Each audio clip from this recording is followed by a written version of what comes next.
96 000 tonnes d'orge rempliront ce navire, une première pour la coopérative agricole Sika Atlantique, l'occasion pour elle de tester son nouveau portique, capable de propulser 1500 tonnes par heure et une aubaine en ce mois de juillet pour vider les silos. Il faut imaginer qu'en quelques jours et en quelques semaines, tous les champs vont être moissonnés d'un coup d'un seul. Et là, on a une contrainte effectivement d'évacuer un maximum de marchandises pour faire de la place et pour avoir la place suffisante pour rentrer la récolte. Et un gros navire de ce type aide franchement à la filière. Mais pas de contenu sans contenant. Or, accueillir ce navire 260 mètres de long, 40 de large n'est pas chose facile.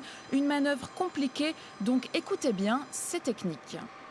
Il a fallu réduire le déplacement, donc le poids total du navire à l'arrivée pour ne pas endommager le quai, et ensuite reballaster le navire pour le remettre à un tirant d'air acceptable pour utiliser le portique de chargement de Sika Atlantique. Il aura 13,20 m immergé. Donc actuellement, on a un tirant d'eau d'environ 7 mètres, donc il va s'enfoncer de 6 mètres de plus à l'avant.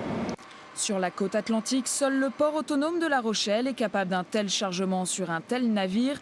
Une image à véhiculer donc pour obtenir d'autres commandes de ce type.